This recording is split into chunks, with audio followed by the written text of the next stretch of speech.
Hello, welcome to Mechanical Engineering.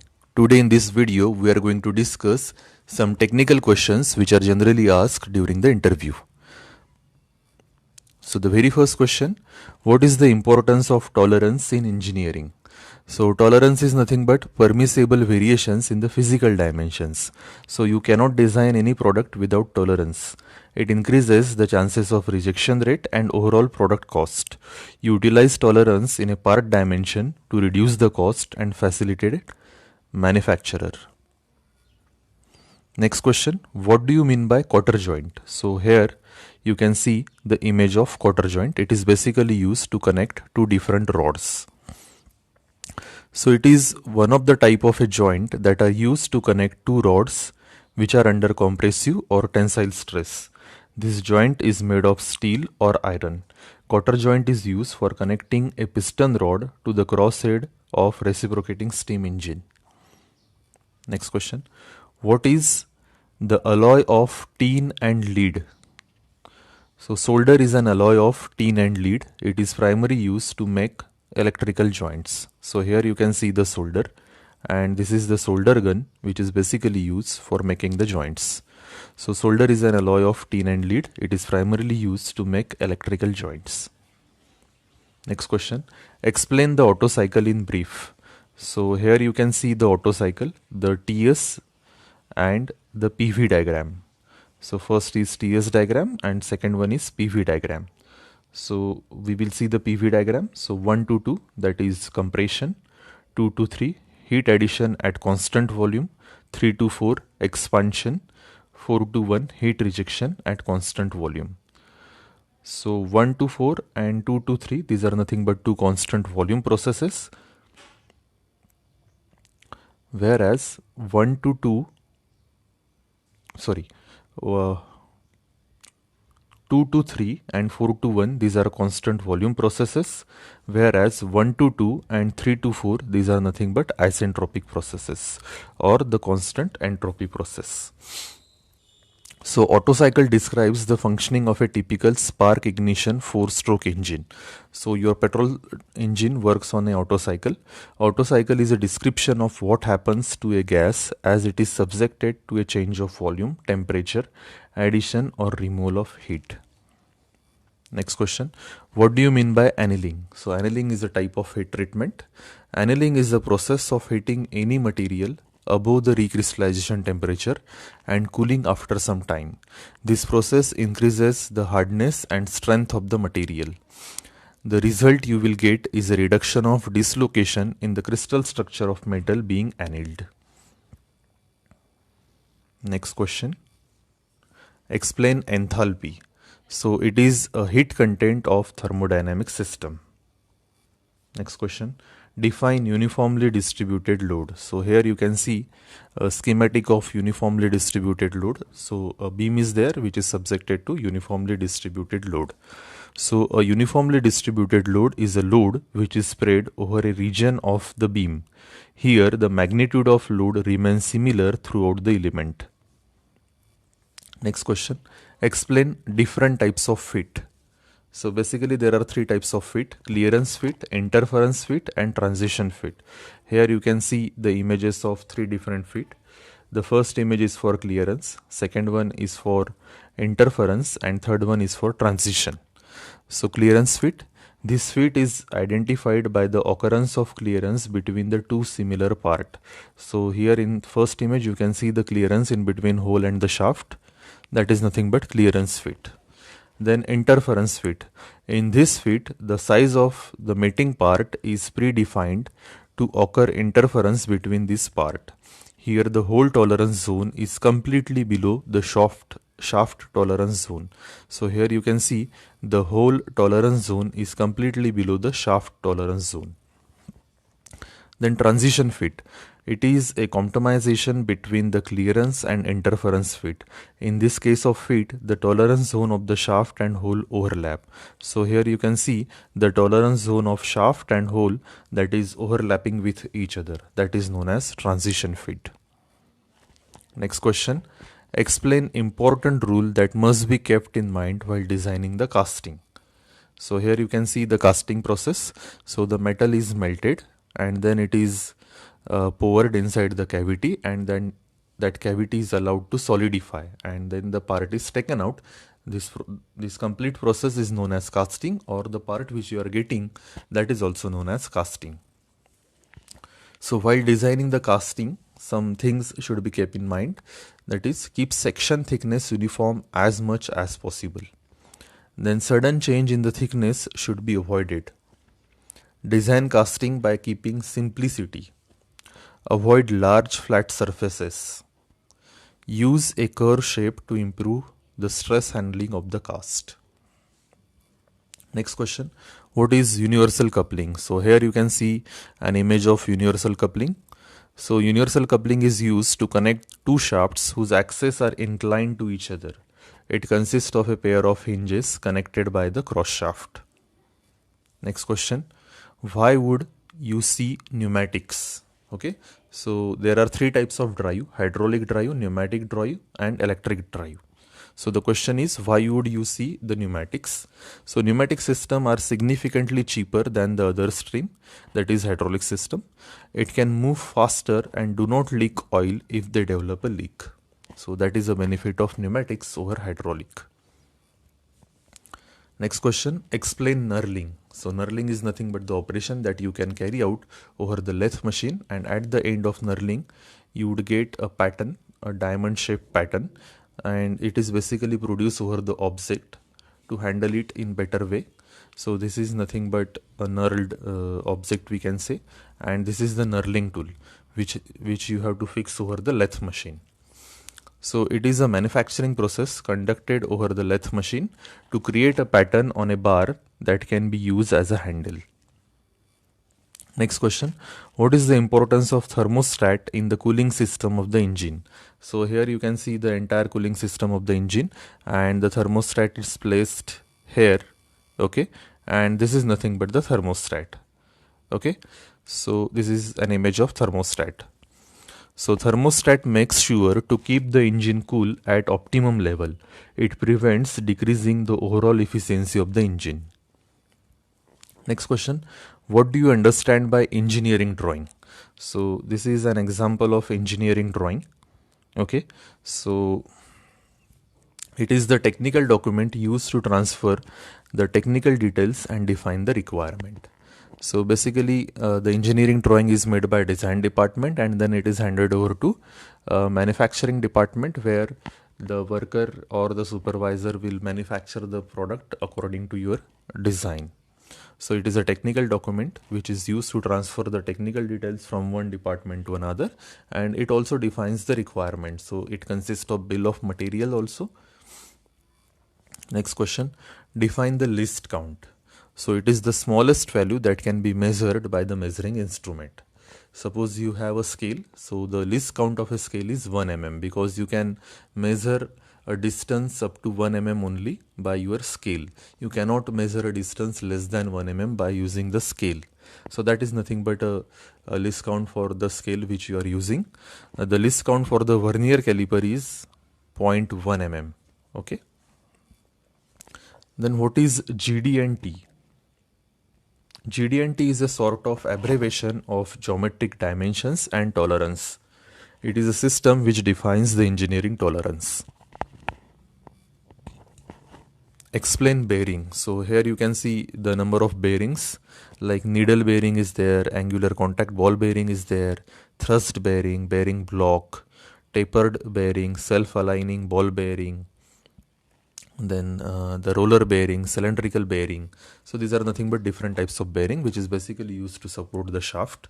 So bearing is a device that is placed between two components of the engine for smoother movement. It enhances the efficiency of any machine. Next question, what is the difference between pipe and tube? So what is the difference between the pipe and the tube? The significant difference between the pipe and tube is that a pipe can be measured based on its inner dimension. On the other hand, the tube can be measured based on its outer dimension. This is the significant difference in between pipe and the tube. Next question, explain the term torque. Okay, so with this image you can understand the torque. A force that can a force that causes rotation is called as torque. It is a measure of how much force is required to rotate an object. Okay, so it is nothing but a force that causes the rotation, and its formula is the force of light multiplied by perpendicular distance. Next question, define coal. Coal is a sedimentary rock that contains other elements like sulfur, oxygen, hydrogen and nitrogen. It is most primary fossil fuel. Okay, so the electricity, it is basically generated by burning the coal. Okay, so you have to burn the coal to produce the heat. That heat is used to produce the steam in a boiler, and then that steam is injected over the turbine. That turbine is connected to the generator, and that generator produces the electricity. What do you understand by heat treatment? Okay, so it is an operation that involves heating and cooling process of the metal to change its property. So here you can see the image of the heat treatment. So it is a combination of heating and cooling. So first you will heat the metal above its recrystallization temperature, and then you will cool it by using various techniques like annealing, normalizing or the quenching. So in quenching process, the object is rapidly cool. Next question, define the term latent heat. So it is an amount of heat that changes the property of a material without increasing its temperature any further. So with this diagram you can understand the latent heat. So this is a graph in between temperature and the heat. So for converting the solid into liquid from this point, okay, so the latent heat is required. So from the latent heat is required, that is known as latent heat of fusion for converting solid into liquid. Then for converting liquid into gas, again some amount of heat is required. That heat is latent heat of vaporization. Okay, so without converting the property, without increasing the temperature, you are converting its phase, and that amount of heat is known as latent heat. Next question, define case hardening. Case hardening is a method of making outer surfaces harder of the steel part. So basically case hardening is used to make the outer surface hard as compared to inner surface. Okay, that process is known as case hardening. So the outer surface is heated by some medium and then it is cooled rapidly. Okay, so here you can see a schematic of the case hardening process. So you will get a hard surface. Next question, why gas containers are mostly cylindrical in shape? The most efficient shape for withstanding high pressure is a sphere, but that would be costly to manufacture. A cylinder with a dome top and dome bottom is much cheaper shape to manufacture, still having good strength to resist the internal gas pressure. Okay, so the ideal shape is sphere, but it is difficult to manufacture and it is very costly. So the next alternative is cylinder, which is easy to manufacture as compared to sphere, and again it is having good strength and it can resist the internal gas pressure, and that is why the gas containers are cylindrical in shape. What is an orthographic drawing? Okay, so the orthographic drawing is also known as multi-view projection. The three faces of an object consist of plan view, front view and the side view. There are two types of orthographic projection, the first angle projection and third angle projection. What causes white smoke in the two-stroke locomotive engine? So that is the engine is running too lean, that is lack of fuel. Okay, so there are two types of mixture, lean mixture, that means the fuel is less, rich mixture, that means you are using extra amount of fuel. Okay, so whenever the white smoke is produced by the two-stroke engine, that means it is running too lean, that is lack of fuel is there. This condition will lead to overheating and failure of the engine. Next question, what is the role of nitrogen in welding? So nitrogen is used to prevent the porosity in the welding member by preventing the oxygen and air from entering the molten metal during the welding process. Other gases are also used for this purpose, such as argon, helium, carbon dioxide. Next question. Is it the stress that produces the strain, or the strain produces the stress? Okay, so just understand the question. Is it the stress that produces the strain, or the strain produces the stress? Okay, so first we will understand the stress. The stress is nothing but the applied load divided by area, whereas strain is nothing but change in length to the original length, that is known as strain. Therefore, the answer to this question is the applied force produces both stress and strain. Okay, so whenever you apply the force, it will produce the stress over the component as well as strain. So the stress and strain are linked together by various material properties such as Poisson's ratio and Young's modulus. Next question. What is extruded aluminium? So here you can see a process of extrusion. So the billet is placed and it is then pressed so as to get the component. Okay, so extrusion is a process where metal or a metal bar is pulled through a mandrel to elongate it or to give the final shape. Extruded aluminium is a common form of making small aluminium wire, bars or beams, and many variants of small non-structural decorative pieces. Then what is Newtonian fluid? So here you can see the different types of fluid, that is Newtonian fluid, non-Newtonian fluid, ideal plastic fluid, ideal solid. Okay, so these are nothing but different types of fluid. A Newtonian fluid possesses a linear stress-strain relationship curve and it passes through the origin.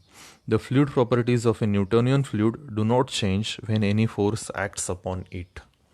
So here you can see the Newtonian fluid and it possesses the linear relationship in between stress and strain. Next question. What are the points in a stress-strain curve for a steel? So here you can see the stress-strain curve for a mild steel component, and the various points are proportionality limit, elastic limit or the yield point, ultimate stress and the stress at failure. So O to A, that is proportional limit, A is elastic limit, B is upper yield point, C is lower yield point, D is ultimate stress point, and E is breaking or the rupture point. Next question. What is pump? What is turbine? What is the difference between turbine and the pump? So here you can see the image of pump and the turbine. Okay. So pump is a device which transfers mechanical energy to the fluid. Pump is a device which transfers mechanical energy to the fluid. That means it gives the energy to the fluid. The turbine does the opposite. It transfers the flow energy of the fluid to mechanical energy. So the turbine will take the energy from the fluid, whereas pump will supply the energy to the fluid. That is the basic difference in between turbine and the pump. Next question. How the characteristics of a flow is determined? So the characteristics of the flow is determined by using Reynolds number. If the Reynolds number is less than 2300, then the flow is laminar. If it is in between 2300 to 4000, then it is a transient flow, and if the Reynolds number is greater than 4000, then it is a turbulent flow. Next question. What is Reynolds number? Reynolds number is a ratio of inertia force to the viscous force. Its formula is rho VL divided by mu, where rho is density of the fluid, V is velocity of the fluid, D is diameter of a pipe, mu is dynamic viscosity of the fluid. Next question. What is the Bernoulli's equation? So the Bernoulli's equation is pressure head plus velocity head plus datum head, that is equal to constant. That is known as Bernoulli's equation. Next question. What is the difference between centrifugal pump and positive displacement pump? So here you can see the image of centrifugal pump, okay, and the images of positive displacement pump. So in centrifugal pump, the flow rate changes with the head. Okay, so in centrifugal pump, the flow rate changes with the head. But in a positive displacement pump, the flow rate remains constant. Okay, so this is a centrifugal pump. And now the types of positive displacement pump. So the types of positive displacement pumps are rotary type, reciprocating type, and the linear type.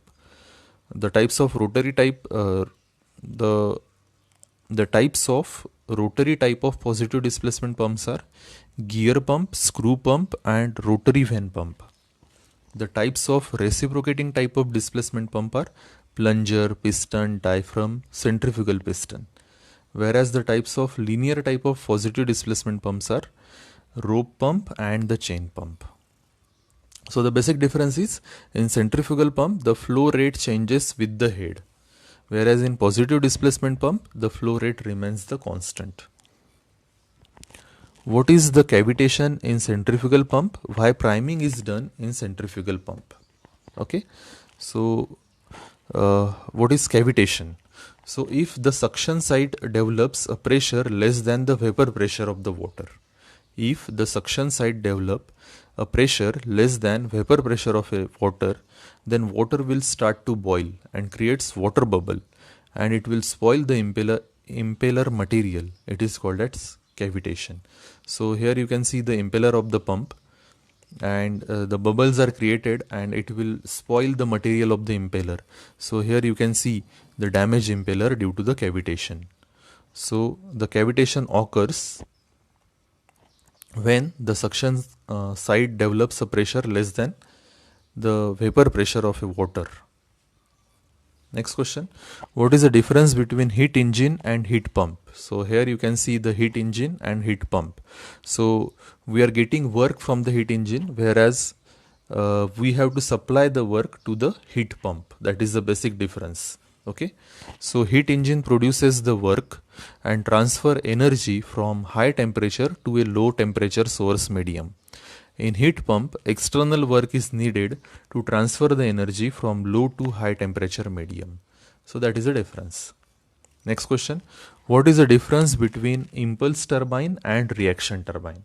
Here you can see the reaction turbine and the impulse turbine. The first image is for reaction turbine, second is for impulse turbine. So in impulse turbine, all the pressure energy is converted to kinetic energy. Here you can see in second image, the pressurized liquid is forced over the blades of the turbine. So all the pressure energy is converted into kinetic energy, so as to get the power from the impulse turbine. In the reaction turbine, what happens? A part of pressure energy is converted to kinetic energy and rest remains as a pressure energy. So in first image you can see the water enters, okay, and the pressure energy and the kinetic energy both are used to get the power from the turbine. So that is a basic difference in between impulse and the reaction turbine. Next question, what is gear module? Why it is important? Okay, so the ratio of pitch circle diameter to the number of teeth in a gear are known as gear module. It is denoted by small m, and the formula is capital D by T, where capital D is nothing but pitch circle diameter and capital T is number of teeth over the gear. Okay, so and why it is important? For two gears to be mesh, their module must be equal. Then and then two gears can mesh with each other. The module must be equal. Next question, herringbone gear. What is herringbone gear? So here you can see the herringbone gear. Herringbone is a pattern which resembles fishbone structure. Herringbone gear is a type of gear which consists of two helical gear of opposite hand side. So there are two helical gear, they are connected together and which are opposite hand side. These are assembled side by side rather than face to face. As a result, a fishbone structure is developed which is known as herringbone gear. The gear creates a V-shaped pattern. So here you can see a V-shaped pattern over the herringbone gear. Next question, what are the differences between beam and column? Okay, so here you can see the image of column and the image of beam. Beam are horizontal structure element which experiences load perpendicular to its axis and also withstand bending moment. Columns are vertical member which have to withstand compressive load which can be parallel to the axis. Okay, so the second and third image is for the beam. So beam are nothing but the horizontal member which experiences a perpendicular load. So in second image you can see it is a horizontal member and it is experiencing a load which is perpendicular to it. Third image, it is vertical in shape, but again the load is acting perpendicular to its axis, so it is a type of beam. It is not a type of column because whatever load acting on it, it is perpendicular to its axis. Okay, whereas the first image is column, the load is acting along the axis. Okay, so whatever load acting on the column, it is a type of compressive load, right?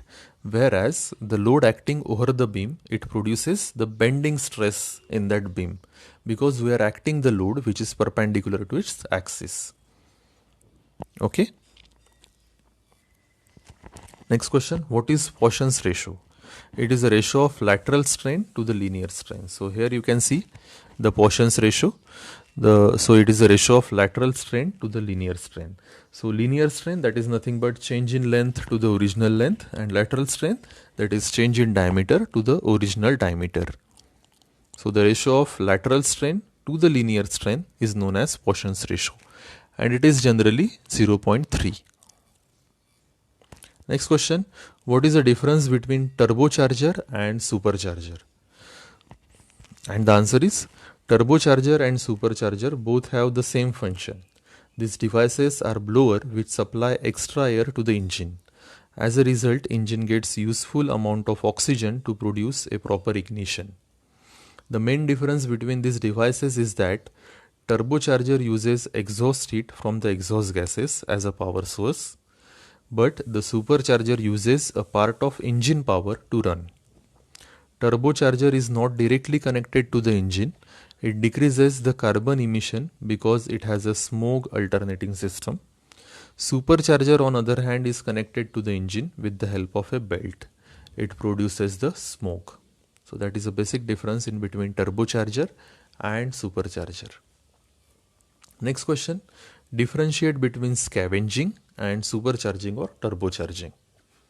So in scavenging, the burned gases from the engine cylinder is pushed out by a fresh air that before the exhaust stroke ends. Okay, so in scavenging process, we will try to remove out the burned gases from the engine. In turbocharging or supercharging, it is a process of adding extra air to the engine for better ignition. So in turbocharging or supercharging, we are adding the extra air for better combustion. Whereas in scavenging, we are taking out the burned gases from the engine. Next question, give the name of different thermodynamic processes. And the answer is, the first one, isothermal process, which is also known as constant temperature process, isochoric process, that is constant volume process, isobaric process, constant pressure process, throttling process, that is constant enthalpy process, then isentropic or adiabatic process, that is known as constant entropy process. Next question, what are the manometers? So here you can see the image of manometer. These are pressure measuring devices for the liquid. To measure the pressure in a point in the liquid, manometer balance the liquid column to another column or the same column of the liquid. So it works on the mechanism of balance. So the manometer is attached to the pipe where we want to measure the pressure. Okay, so these are nothing but the pressure measuring devices. Next question, name the different type of thermodynamic cycles. Okay, and the different cycle, that is Otto cycle. So petrol engine works on the Otto cycle. Diesel cycle, so diesel engine works on the diesel cycle. Then Stirling cycle, then Joule's or the Breton cycle, so your gas turbine works on the Breton cycle. Then Carnot cycle, which is also known as an ideal cycle, and the Ericsson cycle. These are nothing but different thermodynamic cycles. Next question, What is the function of orifice meter? The orifice meter or the orifice plate is used for measuring the flow rate of a fluid. It is also used for flow restriction and pressure reducing purpose. Okay, so here you can see the orifice plate is attached to the pipe. Okay, so orifice plate is nothing but a flow measuring device. Whenever you want to measure the flow inside the pipe, you can use either orifice plate, nozzle, venturi meter, fluid bar. So the orifice plate or the orifice meter is used for measuring the flow rate. It also used for a flow restriction and pressure reducing purpose. So it also reduces the pressure of the liquid. And the last question is, what is nozzle? What happens inside the nozzle? So the nozzle is nothing but a taper tube. It is used where high velocity and low pressure is required. It depends on the continuity equation. According to the continuity equation, if the flow rate is to be remain same, the product of area and velocity should remain same on the inlet and outlet. So if the area decreases, the velocity increases. So nozzle is nothing but a tube. Okay, and it is a taper tube. That is why the pressure get reduced, and whenever the pressure decreases, the velocity increases. So these are nothing but all 50 questions that are generally asked during the interview, during the technical interview for the mechanical engineers. So hope you like the video. Thank you so much for watching the video. Thank you.